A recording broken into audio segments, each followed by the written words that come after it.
सपनों के शहर मुंबई में मनराज ग्रुप पेश करता है मनराज व्यू, जो शहर के बीचों बीच एक घर खरीदने का मौका दे रहा है। आपके बजट के अनुकूल शानदार 1 BHK और 10 मंजिला टावर और कीमत सिर्फ 75 लाख रुपए। और यह सब उपलब्ध है कुर्ला अंधेरी रोड, साकीनाका मेट्रो स्टेशन और अंतर्राष्ट्रीय एयरपोर्ट के नजदीक। मनराज व्यू में घर होना यानी आराम और सुविधा का पूरा आनंद। जल्दी करें, अनुकूल बजट में ऑफर केवल सीमित अवधि के लिए। PM आवास योजना और लोन सुविधा भी उपलब्ध, शर्तें लागू।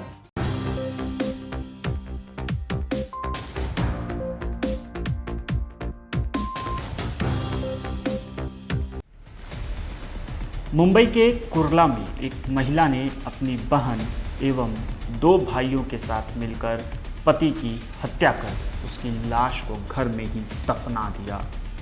2 महीने बाद हत्या का राज खुला तो पुलिस के होश ही उड़ गए। क्राइम ब्रांच ने इस मामले में पत्नी समेत 7 लोगों को गिरफ्तार किया है। कुर्ला पश्चिम के VB नगर स्थित बैल बाजार के जय भवानी चाल में दीपक जगन्नाथ सांगले 31 उम्र का एक व्यक्ति रहता था। उसने पड़ोस में ही रहने वाली 21 वर्षीय सरस्वती गौतम से प्रेम विवाह किया था। इस साल 16 जून को दीपक घर से रहस्यमय ढंग से गायब हो गया। आपराधिक प्रवृत्ति के दीपक की बड़ी बहन संगीता सांगले ने उसकी गुमशुदगी की शिकायत उसकी विनोबा भावे नगर पुलिस स्टेशन में दर्ज करवाई। संगीता ने दीपक के गायब होने में उसकी पत्नी और रिश्तेदारों का हाथ होने का अंदेशा जताया था। पुलिस दीपक की खोजबीन कर रही थी। पुलिस ने उसकी पत्नी सरस्वती और रिश्तेदारों से भी कई दौर में पूछताछ की, लेकिन उसका कुछ पता नहीं चल सका। क्राइम ब्रांच यूनिट के 5 के प्रभारी पुलिस निरीक्षक घनश्याम नायर को सूचना मिली कि दीपक सांगले की हत्या में उसकी पत्नी सरस्वती ने अपने भाइयों और परिचितों के साथ मिलकर की है। पुलिस ने उसे हिरासत में लेकर पूछताछ की तो 2 महीने बाद दीपक की हत्या किए जाने का राज खुला।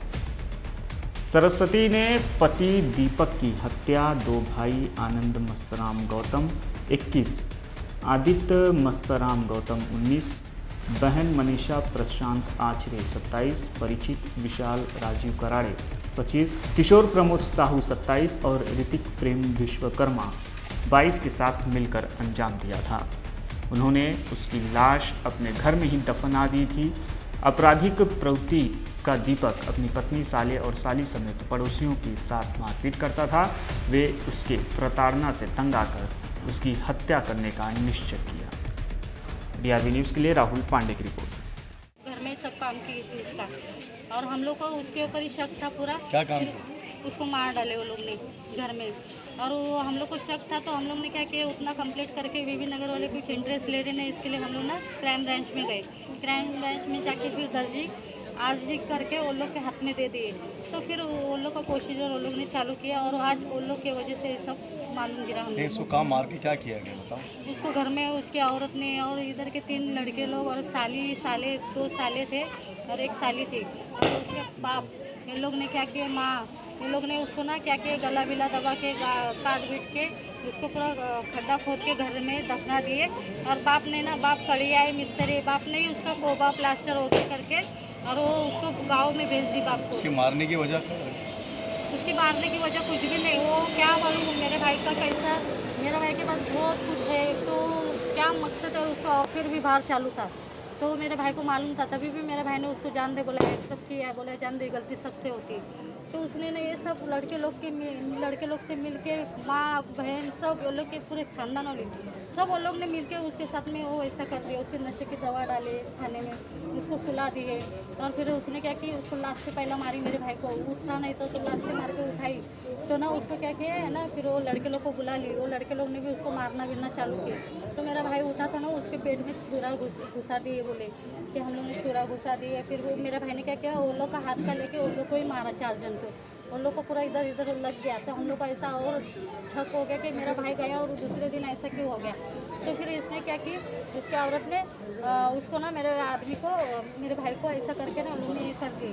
फिर है ना मेरे भाई को उसके मुंह के ऊपर तकिया रखे और उसके ऊपर तकिया के ऊपर उसका बड़ा वाला भाई आनंद वो बैठ गया और दूसरे ने गला काट दिया उसका। गला काट के फिर उसको ना वो लोग ने क्या कि एक दिन एक रूम में रख दिए वैसे ही। और फिर एक बार दूसरे दिन क्या किए, खड्डा बिड्डा खोद के उसको उधर दफना दिया और वो बाप को प्लास्टर और सीमेंट विमेंट लगा के लादी विधि करवा के, और हम लोग को बोल रही थी कंप्लेंट मत करो, ये मत करो, वो मत करो, वो आएगा तुम लोग को मारेगा, ये करेगा। पुलिस लोग उसको ढूंढ के निकालेंगे, वो किधर छुपेला रहेगा। और उसके औरत के ऊपर हम लोग को पूरा शक था। कभी से गायब था? वो 16 जून से गायब था। 16 जून से पुलिस ने कोई सुनवाई नहीं किया? कुछ भी नहीं, हम लोग जाते थे तो हंसते थे हम लोग के ऊपर। ये होने के बाद जब उसने मुझे कॉल किया, ये मेरी बहन है छोटे भाई के साथ, तो हम लोग को इसने बोला तो मैं ये और 2 लोग 5 बार पुलिस स्टेशन में गए इनोवा भाव में। तो 1 महीने में 5 बार गए, लेकिन उन्होंने कुछ एक्शन नहीं लिए। तीसरे 21 तारीख को रात को हम लोग जब गए तभी उन्होंने खाली किसी कंप्लेंट ली कि बॉडी बगल के ही जो विक्टिम है उनके बगल के ही खोली में उनको गाड़ा गया था और अराउंड 3 से 3.5 फीट डेप्थ है।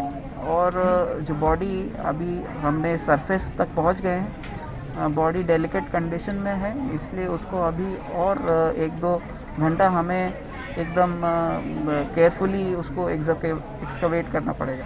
अभी तक 7 आरोपी के हमारे पास नाम हैं और जो इन्वेस्टिगेशन आज के लिए है वो बॉडी को रिकवर करने के ऊपर है। एंड इसके बाद इसका एनालिसिस होगा, उसके बाद फिर से प्रश्न रखे जाएंगे आरोपी के सम्मुख, और अगर उसमें और कुछ नाम सामने आते हैं तो उस तरह से निष्पन्न किया जाएगा। जैसा पहला इन्वेस्टिगेशन में अभी जो इनके स्टेटमेंट्स थे उसके बेसिस पे जो इंट्रोगेशन हुई, उसमें जो निष्पन्न हुआ था उसमें जो आरोपी हैं उन्होंने उसे स्टैब किया था। सो अभी उसके बाद जो बॉडी मिली है उस पर फोरेंसिक एंड डीएनए एनालिसिस करने के बाद अगर कुछ और उसमें मिलता है तो उसके ऊपर भी उन्हें क्वेश्चन किया जाएगा।